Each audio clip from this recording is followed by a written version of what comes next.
그리고 이제 NFT 이제 본격적으로 얘기를 드릴 건데요. 그럼 NFT의 특징은 뭐냐? 아까 말씀드린 것처럼 이게 대체 불가능하다고 말씀을 드렸잖아요. 사실 1 비트코인하고 1 비트코인은 교환이 가능합니다. 대체 가능한 거죠. 1 이더리움과 1 이더리움은 교환이 가능합니다. 근데 A라는 NFT와 B라는 NFT는 교환이 불가능해요. 왜냐하면 각각의 NFT는 고유의 희소성을 갖습니다. 그게 특징이에요. NFT 자체의 특징. 그렇기 때문에 얘랑 얘랑 같지 않기 때문에 교환할 수 없어 라고 해서 교환 불가능한 토큰 이렇게 얘기를 하는 거예요. 그렇게 딱 생각하시면 NFT는 정말 희소하구나. 그 희소성의 가치가 클수록 비싸지겠죠. 그렇게 생각하시면 됩니다. 그리고 이제 NFT는 사실은 저작권하고 소유권을 증명하는 역할이 아주 좀 특징적이에요. 그러니까 이제 그 NFT에 대해서 어떤 A라는 NFT에 대한 기록 이제 디지털 증명서를 열어보면은 누가 창작자고 누가 소유자인지 그런 것에 대한 기록들이 다 있어요. 그래서 이제 그 뭐 미술 작품 같은 경우에도 2차, 3차, 4차로 되팔려도 이 작품은 누가 창작자인지에 대해서 누구든지 그걸 열어서 열람할 수가 있다는 거죠. 그리고 이제 그것에 대해서 내가 그 창작자면은 내 거를 팔아도 지금은 사실은 팔면 끝이잖아요. 처음에 팔았을 때에 대한 수수료, 그 판매 금액만 내 것이 되고 그 이후로 그 작품이 2차, 3차 점 팔려도 나랑 전혀 상관이 없죠. 근데 NFT 같은 경우에는 2차, 3차, 4차 팔려도 내가 계속 수수료를 받을 수 있는 시스템이 됩니다. 나중에 이제 민팅하는 과정에서 그것에 대해서 설명을 드릴 건데 그런 특징들이 있다는 거. 그래서 아무래도 이제 그 예술계 쪽에서 NFT에 대해서 가장 관심을 많이 보이는 게 아닐까. 그리고 무엇보다도 NFT는 위조나 변조가 불가능해요. 그러니까 복제가 불가능하지는 않습니다. NFT도 디지털 파일이에요. 그냥 일종의 디지털 파일. 그거를 오른쪽 클릭해서 다운하시면 그 이미지 똑같이 다운이 돼요. 근데 그것의 특징이 뭐냐면 아무리 수백 개의 그 복제품이 있어도 어떤 게 진짜냐라고 했을 때 그거를 증명해 줄 수가 있다는 거죠, NFT가. 왜냐면 NFT에는 소유자, 창작자가 누군지 다 기록이 된다고 했잖아요. 복제품에는 그거를 기록이 다르겠죠. 긍정 레시피가 만든 작품을 내가 출시를 했어요. 근데 그 복제품 너무 유명해서 복제품이 엄청 많아진 거예요. 나중에 또 사람들이 이거 어떤 게 원작인지 어떤 게 진짜인지에 대해서 확인해 주세요 할 때 사실은 지금 미술 같은 경우에는 진짜 완전 똑같이 그려도 또 모르는 경우가 되게 많잖아요. 그거를 증명하기 힘들잖아요. 그래서 이거는 그냥 뭐 NFT 디지털 증명서 열람해보면 딱 보이는 거예요. 얘가 진짜입니다라고 할 수 있는 거죠. 확인할 수 있다는 거죠. 그리고 이제 그런 것들 특징이 가능한데 이제 문제점은 사실은 법적으로 보호받기가 되게 힘들어요. 그러니까 법적으로 보호 힘들다는 거는 NFT 그 발행자에 대한 그런 것다기보다 이거는 뭐랄까 그 사는 사람 입장에서 그러니까 왜냐하면 아까 말씀드린 것처럼 어떤 사람의 작품을 복제해서 오픈시에 똑같이 판매 올릴 수가 있어요. 그거를 진짜 자기 것처럼 파는 사람도 있어요. 이게 진짜인 것처럼 진짜 작품인 그 작품인 것처럼. 근데 사는 사람이 모르고 이거 되게 유명한 건데 좀 싸네 해서 막 샀어요. 근데 알고 봤더니 그게 복제품이야. 그런데 그 사람이 어디 가서 하소연할 데가 없어요. 왜냐하면 살 때 얘가 진짜인지 안 뭔지는 그거를 확인하고 그걸 다 잘 보고 확인해서 사는 거는 그 사는 사람이 진짜 잘 보고 하는 수밖에 없는 거거든요. 그런 특징이 있다는 거. 그리고 이제 말씀하신 것처럼 부담 복제가 가능하기 때문에 그런 거 이게 지금 내가 살려고 하는 NFT가 원본이 맞는지, 이제 작품이 맞는지를 잘 보고 사시도록 하시는 게 되게 중요합니다. NFT를 그럼 알아야 하는 이유가 뭐냐. 아마 이제 지금 공부하시는 분들도 그렇지만 저도 그랬어요. 처음에 NFT를 공부할 때 NFT가 되게 중요한 건 알겠는데 도대체 이게 뭘까 되게 해서 많이 이제 그런 의문이 들었는데 공부를 할수록 이제 느껴지는 것 같아요. 얘는 진짜 미래에 정말 중요한 이제 기술이 되겠구나를 느끼는 게 일단은 이제 NFT는 웹 3.0 시대에서는 디지털 경제에서 굉장히 핵심이 될 것 같아요. 왜냐하면 아까 말씀드린 것처럼 이거는 진짜 원본과 그 원작자 저작가의 소유권에 대해서 바로 이제 확인을 해주는 하나의 증명서잖아요. 근데 여러분 아시다시피 메타버스 이런 세상에서는 내가 누군지를 사실 증명하기가 되게 힘들어요. 딴 사람이 저랑 똑같이 캐릭터를 만들어가지고 뭐 하면은 충분히 그 사람이 누군지 내가 누군지 아무도 뭐도 할 수가 없잖아요. 그런 거에 있어서도 진짜 이게 누군지, 그리고 뭐 약간 주민등록증 같은 역할 같은 것도 디지털 세상에서는 얘가 NFT가 굉장히 중요한 역할이 될 것 같고, 그리고 이제 무엇보다도 지금 기업들이 가장 많이 활용하는 게 로열티, 멤버십 같은 혜택을 이거 NFT로 많이 쓰고 있는데요. 이후에 설명이 되겠지만 NFT로 사실은 이제 거기에 다양한 기능들을 넣을 수가 있어요. 다양할 때 기능을 넣는다기보다 혜택적인 부분에 A라는 NFT를 소유한 사람한테는 이런 혜택을 주겠습니다라는 거를 혜택을 넣어서 그거를 이제 팔아요. 그 파는 이거를 NFT를 이제 홀더하는 사람은 소유하는 사람은 홀더라고 하는데 홀더하는 사람은 이런 혜택을 받을 수 있다는 거를 전제하에 그걸 사는 거겠죠. 그래서 나중에 이제 그런 혜택을 실제로 오프라인에서 줄 때 이거를 멤버십 확인을 그 NFT를 갖고 있는지 아닌지에 대해서 확인을 해서 관리할 수가 있다는 거죠. 그런 측면에서 보면 하나의 이제 그 멤버십 관리 그리고 그런 혜택 같은 관리할 때 NFT가 미래에도 굉장히 많이 쓰일 거고 실제로 지금 가장 많이 쓰이고 있는 부분이기도 합니다. 그리고 여기 있는 그 퍼스널 수단, 브랜딩 수단이라는 건 무슨 뜻이냐면은 이제 예를 들어서 저라는 저 긍정 레시피라는 사람이 제가 어떤 프로젝트를 하고 싶어요. 근데 그 투자금을 받고 싶을 수도 있고 그것에 대해서 이제 후원을 받고 싶을 수 있잖아요. 그때 제가 A라는 프로젝트 긍정 레시피 NFT를 발행을 해요. 그러면 이제 이 NFT를 이제 그 구매하시는 분을 홀더하시는 분은 저의 후원자가 되는 거나 마찬가지죠. 그런 것들에 대한 이제 스토리를 만들어서 NFT를 발행을 한다면은, 그런 식으로 한다 그러면, 이제 이 NFT가 저의 팬클럽을 관리하고 모집하고 하는 하나의 퍼스널 브랜딩 수단이 될 수도 있다는 거예요. 그런 쪽으로 굉장히 활용도 측면이 굉장히 다양하기 때문에 NFT를 꼭 이제 공부를 하시는 게 좋을 것 같다라는 게 제 개인 생각입니다. 그리고 NFT의 다양한 활용 사례를 보면은 일단 크게는 총 4가지 정도로 이제 제가 이제 우선 정리를 해봤어요. 가장 많은 게 예술 작품이죠. 사실 처음에 가장 많이 나왔고 지금도 가장 많이 나오는 게 예술 작품인 것 같아요. 대표적으로 비플의 매일 첫 5천일 작품 같은 경우에는 사실 그 생존한 사람 그 작가 중에서 생존한 상태에서 그렇게 굉장히 제일 큰 금액으로 자기 작품을 팔았다고 해요. 그러니까 그 정도로 굉장히 이제 유명해졌고, 그걸로 NFT가 굉장히 빵 떴죠. 그리고 이제, PFP라고 해서 프로필 파일 픽처라고 해서, 그러니까 프로필 이미지로 씀으로 해서 유명해진 것들이 크립토 펑크나 BAYC인 거죠. 오른쪽에 있는 이 2가지 아마 다 보셨을 거예요. 약간, 저도 처음에 좀 헷갈렸는데, 이제 이렇게 가만히 보니까 이제 구분이 돼요. 계속 보다 보니까. 그래서 그 이제 크립토 펑크 같은 경우에는 거의 이제 암호화폐에서 비트코인이 1세대인 것처럼 그 PFP에서 거의 첫 번째, 최초의 그 이제 NFT, PFP NFT라고 볼 수 있습니다. 그래서 이렇게 이때는 사람들이 이거를 소유한다는 걸 SNS에 자기 프로필 사진을 이걸로 교체해가지고 되게 자랑하는 자랑용 그런 것들을 많이 써서 많이 화제가 된 그런 걸로 볼 수 있고요. BAYC 같은 경우에는 지루한 원숭이 요트클럽 이것 같은 경우에는 PFP뿐만 아니라 이후에도 다양한 연관된 프로젝트를 계속 NFT 프로젝트를 이제 계속 하고 있어요. 그리고 실제로 오프라인 뭐 그 이제 행사 같은 거 열어서 그 홀더들 초대해서 어떤 이벤트 같은 것도 하고 지속적으로 그런 것들을 많이 하고 있다고 합니다.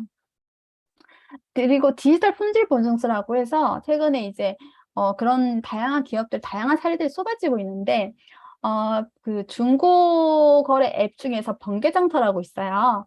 그거 같은 게 명품을 중고 거래하는 케이스가 있는데 명품 거래 같은 경우에 늘 이제 고민하고 걱정하는 게 이게 지금 정품이 맞느냐 이거에 대해서 많이 고민하잖아요.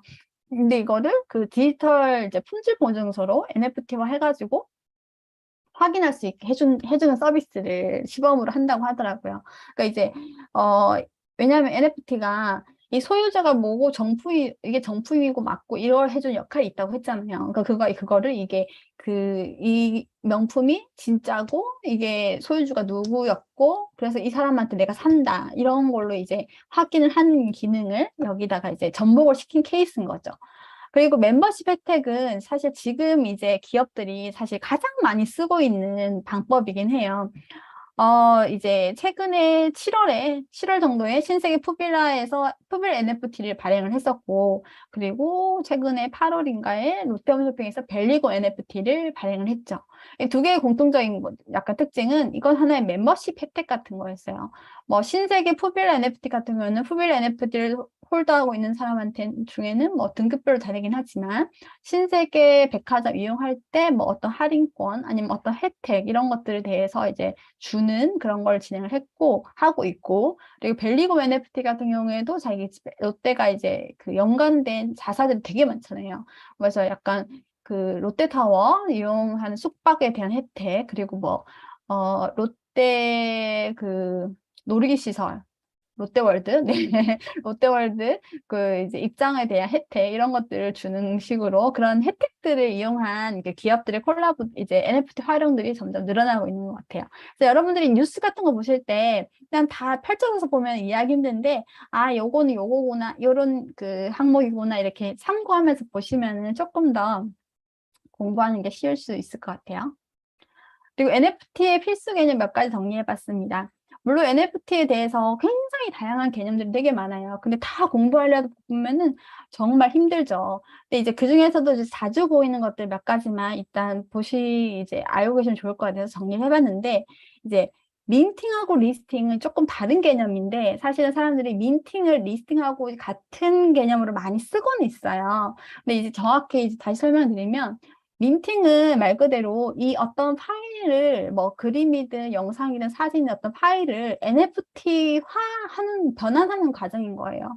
예를 들어서 한글 파일을 워드 파일로 바꾼다. 이런 거는 이제 하나의 민팅인 거죠. 예를 들어서 네, 그게 진짜 민팅이라는 건 아니고 쉽게 설명을 하려고.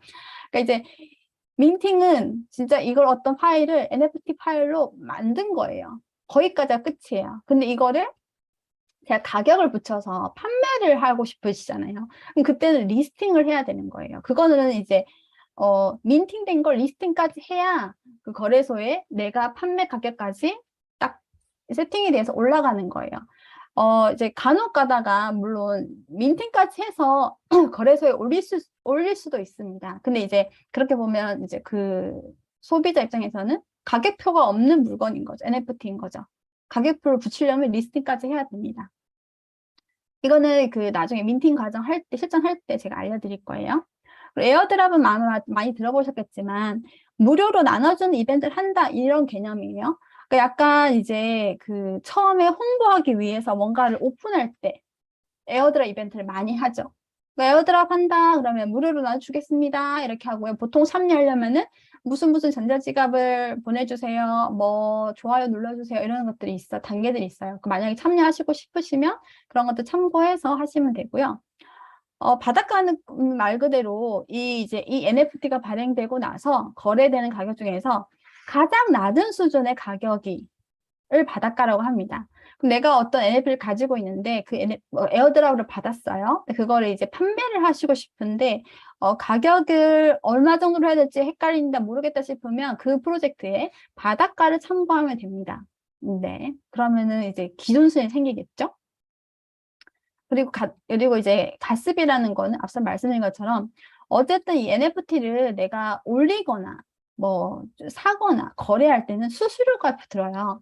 오픈시급 그 플랫폼 수수료일 수도 있고 NFT 구매 수수료일 수도 있죠. 그리고 보통 이제 NFT 같은 경우에 오픈시를 기준으로 말씀드리면 NFT를 제가 뭐 살려 그러면 그 수수료를 납부를 하게 되는데 그 수수료에는 두 가지 수수료가 포함되어 있어요. 하나는 오픈시 거래 플랫폼한테 주는 수수료, 그리고 이 창작자한테 주는 수수료, 원 창작자한테 주는 수수료가 포함되어 있습니다. 그거를 이제 내는 게 이제 가습이라는 거죠. 그리고 이제 화이트리스트 오리지널 갱스터라고 돼 있는데 이제 뒤에 설명드리겠지만 NFT 같은 경우에는 주로 커뮤니티가 디스코드라는 플랫폼에서 활성화돼 있습니다. 그래서 디스코드라는 그 커뮤니티 NFA라는 프로젝트의 디스코드에 들어가 보면은 거기에 이제 각각의 등급들이 나눠지게 돼 있어요.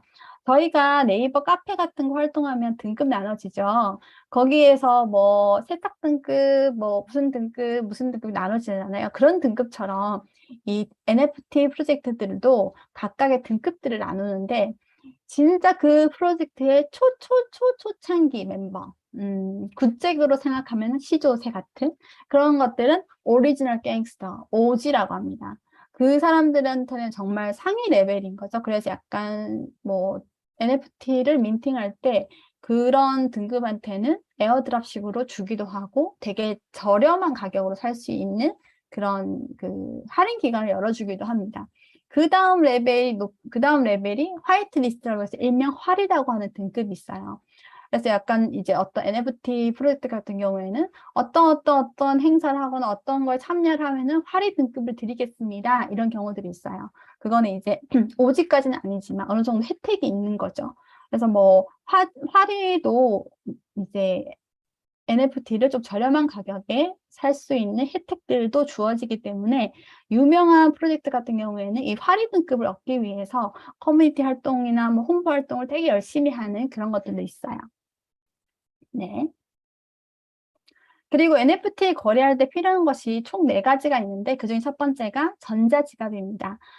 이제 NFT는 특징적으로 오픈시나 이런 것들 거래 플랫폼에 로그인을 할 때 이런 그 전자지갑으로 다 로그인을 하게 돼 있어요. 그리고 아까 말씀드린 것처럼 에어드랍 이벤트 할 때도 무슨 전자지갑을 입력하세요라고 하는 경우들이 많이 있습니다. 그래서 전자지갑은 필수로 미리 만들어 놓으세요. 전자지갑은 크게 메타마스크와 카이카스 2가지 종류 정도로 만들어 놓으시면 되고요. 메타마스크 안에는 이더리움 그 블록체인 기반, 폴리곤 블록체인 기반 뭐 이런 것들이 있는데 그거는 이거 전자지갑 할 때 따로 설명을 드릴게요. 그리고 암호화폐 거래소 계정 이거는 필수는 아닙니다. 필수는 아니지만 있으면 좋다라는 게 향후에 저희가 이제 NFT를 거래하거나 이제 할 때 수수료를 지불하거나 거래하려면은 돈을 내야 되잖아요.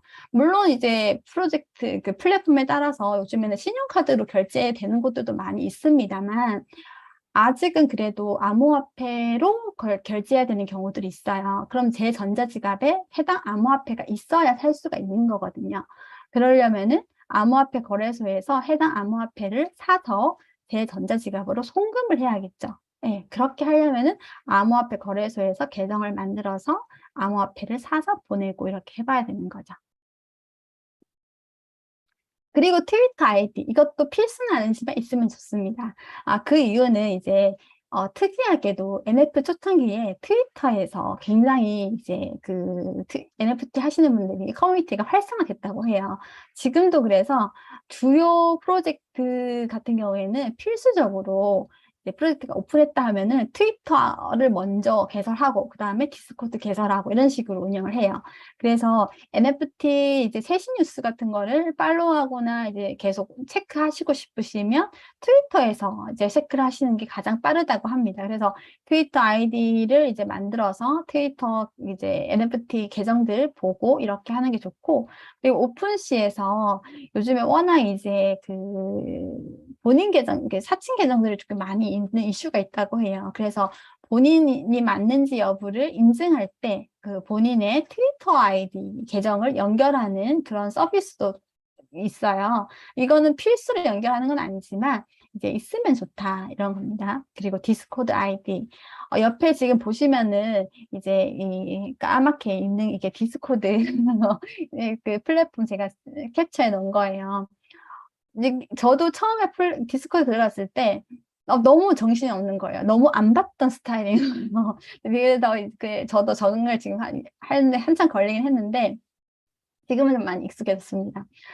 이제 디스코드 NFT 특징이 디스코드를 주요 커뮤니티 채널로 활용하는 경우가 되게 많아요. 그러니까 일종의 그 어떤 프로젝트가 관심사가 있으면 네이버 카페 계정 만드는 것처럼 이제 NFT는 이렇게 디스코드 계정을 이렇게 채널을 만듭니다. 만들어서 거기에서 주요한 공지사항, 이벤트들을 뭐 이렇게 공지하고 참여하게 하고, 여기서 아까 말씀드렸던 화이트 등급, 화링, 오지, 그 일반 레벨, 그 레벨 단계들 나눠서 뭐 권한들을 주기도 하고요. 그래서 만약에 디스코드에 관심이 있는 그 NFT가 있다 그러면 그 해당 NFT 디스코드들이 다 있을 거예요. 공식 디스코드들이. 거기 들어가서 한번 활동해 보시면서 디스코드를 좀 익혀보시는 게 좋을 것 같습니다. 그리고 NFT 종류는 정말 무궁무진해요. 안 되는 게 없다고 할 정도로. 그래서 이제 뭐, 동영상도 되고, 이미지 당일되고, 뭐, 지들 부동산도 NFT로 발행도 되고, 굉장히 많습니다. 여기 위에 있는, 제 왼쪽에 위에 있는 이거 같은 경우에는 트위터 창립자 좀 만드신 분이 처음에 자기가 첫 트윗을 한 거를 이거를 NFT 발행해서 엄청난 돈을 주고 팔았대요. 이런 식으로 뭐든 이제 한계가 없는 거죠. 그러니까 이제 여러분들도 내가 NFT를 만약에 해보겠다라고 생각하시거나 아니면 저희가 이제 무료 민팅 과정들이 있잖아요. 그때 NFT 하나씩 자기가 발행해보는 실전이 있거든요. 그때 내가 NFT를 뭘 발행할까라고 생각하실 때 뭘 할지 한 번씩 생각해보시면 좋을 것 같습니다. 그리고 뭐든지 주의사항이 있습니다. 네, NFT도 당연히 주의사항이 있고요. 일단은 NFT 같은 경우에는 뭐든지 그렇지만 처음에 잘 사람들이 모를 때 이런 스팸성이 되게 많아요. 잘 모르니까 사람들이 스팸에 잘 걸리잖아요. 그러니까 이제 NFT를 공부를 하고 뭐 인스타 하다 보면은 인스타로나 메일로 그런 DM 같은 제안 같은 거 많이 받을 수도 있어요. 뭐 당시의 작품이 너무 좋으니까 우리 사이트 와서 이제 민팅을 해봐라는다거나 아니면 나랑 같이 콜라보해서 뭐 해보자든 뭐 해서 제안할 게 있으니까 이런 사이트 클릭해 들어가서 한번 확인해 보시라 이런 식으로 제안을 많이 오는데 그런 것들 되도록이면 클릭해 보지 마세요. URL 같은 거 잘 모르는 사이트도 URL 같은 거 그런 것들이 클릭했을 때 해킹이 될 확률이 높습니다. 특히 NFT로 해킹을 많이 하고 있어요, 요즘에. 그래서 그런 것들 좀 주의하면 되고 그리고 여러분 오른쪽 보이시죠? 이게 소매넣기라는 이 NFT에서의 스팸 용어라고 해요. 소매치기 아니고 소매넣기. 네. 제 지갑에, 저 전자지갑에 뭘 넣었다. 이런 의미예요. 의미인 것 같아요. 제가 이제 어느 날 오픈실 계정을 보고 있는데, 히든에 뭐가 일이 생긴 거예요. 가지고, 뭐지? 하고 열어봤더니 얘가 있는 거예요. 근데 이제 저는 물론 공부를 많이 했고 그런 이제 스팸에 대해서 항상 주의를 가지고 있기 때문에 클릭해 보지 않았습니다. 근데 제가 찾아보니까 이런 거를 소매 넣기라는 스팸이라고 하더라고요. 그러니까 이제 이게 에어드랍 같은 걸로 제가 전자지갑 이벤트 같은 걸 여기저기 많이 하다 보니까 거기에서 아마 유출이 된 것 같아요. 제 전자지갑 주소가. 그래서 거기 전자지갑으로 이제 이런 스팸 선물이라고 하면서 스팸 이제 NFT를 준 거죠. 근데 이제 보통은 이거를 이제 열어보거나 아니면 이걸 뭔가 트랜스퍼 어딘가를 보내기 위해서 내 전자지갑 그 어떤 액션을 하게 되면 제 전자지갑에 로그인 하세요라고 알림이 뜨잖아요. 그 알림이 뜨거든요. 나중에 배우시겠지만 그때 제 전자지갑에 로그인을 하는 순간 제 전자지갑 안에 들어있는 NFT나 암호화폐가 털린다고 합니다. 물론 지금 제 전자지갑엔 암호화폐는 없지만요. 이거를 이제 로그인 해보지는 않았습니다. 이게, 이제, 사실은 근데 이걸 삭제하고 싶은데 삭제가 안 돼요. 이제, NFT 같은 경우에는 삭제하는 것들이 조금 어려워요. 아무래도 블록체인 상 기록돼서 그런지 많이 어렵다 보니까 그냥 이거를 그냥 두고 있습니다. 이제 뭔가 제가 삭제하려고 여러 방법을 찾아봤는데 또 일반적으로 삭제가 안 된다고 이렇게 하더라고요. 그래서 이렇게, 교육 자료로 열심히 쓰면서 네, 활용하고 있습니다. 저희 소매넣기. 네. 그래서 그리고 이제 아까 말씀드렸던 초상권 이런 것들 주의해서 이제 발행하셔야 된다는 거. 그리고 이제 4번 NFT 사기꾼 주의가 이게 뭐냐면 NFT를 살 때 혜택 부분에 보면은 그런 것들 있잖아요. 이거 사시면은 이런 혜택 드릴게요. 라고 해서 내가 샀는데 그 혜택이 저한테 안 오는 거예요. 뭐 보내주려는 게 있었다면은 안 온다거나 이런 식으로. 근데 이게 사실은, 뭐랄까, 이제 NFT를 이제 발행하는 사이트들에서 이런 것들을 서로 뭐 검수해주거나 AS 해주지 않아요. 그냥 이제 자기들끼리 P2P 거래잖아요. 개인 간 거래잖아요. 그래서 이제 내가 그걸 믿고 샀는데 그걸 못 받았다고 해서 어디 하소연할 데가 없어요. 그런 것들이 있기 때문에 진짜 유명하거나 진짜 큰 프로젝트들에 대해서만 믿고 거래하시고, 개인 간 거래는 이제 그런 부분들 감안해서 거래를 하시는 게 좋고, NFT도 정말 가격 변동이 심합니다. 그래서 이제 투자의 입장으로 접근하시면은 좀 손해 보실 수 있어요. 그래서 지금은 섣불리 투자를 한다기보다 이런 이제 내가 공부한다 생각하고 좀 사본다고 하더라도 저렴한 거 사보는 거 추천드립니다. 그리고 아까 말씀드린 것처럼 NFT는 어떤 법적인 보호를 받을 수가 없어요. 제가 사기를 당했거나 뭘 안 주건 이런 것도 어디 하소연할 데가 없고, 내가 원본인 줄 알고 샀는데 원본이 아니었다더라 해도 어디다 하소연할 데가 없어요. 그러니까 내가 잘 보고 내가 조심해서 거래하는 게 되게 중요합니다.